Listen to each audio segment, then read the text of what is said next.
Bismillahirrahmanirrahim. Assalamualaikum warahmatullahi wabarakatuh. Perkenalkan, saya Maulana Zakaria Ansori dari kelas 10 MIPA 3. Saya di sini akan menjelaskan tentang permasalahan biologi tingkat ekosistem dan individu. Untuk yang pertama, saya di sini akan membahas tentang permasalahan biologi tingkat ekosistem. Salah satu limbah rumah tangga yang menjadi penyebab utama rusaknya ekosistem sungai dan laut adalah limbah cair. Limbah rumah tangga ini sebagian besar dihasilkan dari aktivitas mencuci dan juga mandi. Berbeda dari limbah cair lainnya yang bisa diolah dengan aman di dalam septic tank. Limbah deterjen mengandung VOC yang justru bisa merusak saluran pembuangannya. Ini adalah salah satu contoh permasalahan limbah rumah tangga. Pencemaran lingkungan akibat limbah rumah tangga, hal ini berdampak pada menurunnya bakteri pengurai dalam tanah sehingga berujung pada menurunnya kesuburan pada tanah.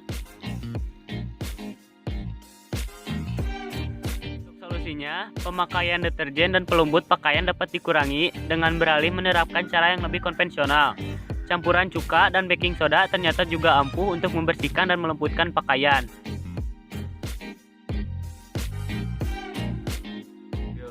Membahas berbagai macam permasalahan mulai dari yang tak terlihat atau sel jaringan hingga yang tak terlihat seperti organ, sistem organ, dan lain-lain. Biologi merupakan ilmu yang sejatinya menarik karena yang kita bahas adalah jenis kita dan organisme hidup semacam kita sendiri. Maka dari itu, ruang lingkup biologi berdasarkan materinya yaitu yang pertama, psikologi mental. Pada psikologi, biologi membahas tentang tata cara dan cara kerja sistem bawah sadar dan sistem sadar.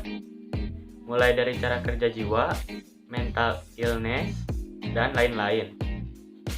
Dalam psikologi, akan dibahas lengkap mengenai ciri kepribadian, sifat, dan menentukan sifat orang dari segi makroekspresi maupun mikroekspresi. Biologi yang membahas kejiwaan seperti psikologi ini erat kaitannya dengan ilmu teologi, filsafat, dan lain sebagainya. Gejala dan tanda gangguan mental tergantung pada jenis gangguan jiwa yang dialami. Penderita bisa mengalami gangguan pada emosi, pola pikir, dan perilaku. Beberapa contoh gejala gangguan mental adalah waham atau delusi, yakni meyakini sesuatu yang tidak nyata atau tidak sesuai dengan fakta yang sebenarnya. 2. Halusinasi, yaitu sensasi ketika seseorang melihat, mendengar, atau merasakan sesuatu yang sebenarnya tidak nyata. 3. Suasana hati yang berubah-ubah dalam periode-periode tertentu.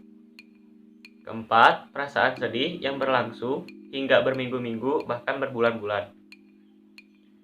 5. Perasaan cemas dan takut yang berlebihan dan terus-menerus sampai mengganggu aktivitas sehari-hari. Yang keenam, gangguan makan.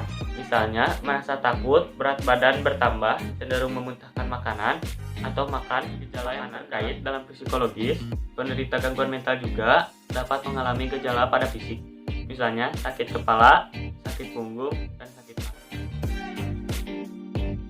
Solusi dari permasalahan gangguan mental yaitu segeralah berkonsultasi dengan dokter spesialis kesehatan jiwa atau psikiater. Bila kita mengalami gejala tersebut, terutama jika beberapa gejala tersebut muncul secara bersamaan dan mengganggu aktivitas sehari-hari, bila orang di sekitar kita menunjukkan gejala gangguan mental, ajak dia berbagi dan bicara baik-baik mengenai gejala yang dialaminya. Jika kemungkinan, ajak dia menemui psikiater. Lekas ke IGD, rumah sakit jiwa jika muncul gelagat untuk melukai diri sendiri dan orang lain, terutama jika muncul keinginan untuk bunuh diri. Bila hal tersebut terjadi pada orang di sekitar kita, tetaplah bersamanya dan hubungi nomor darurat.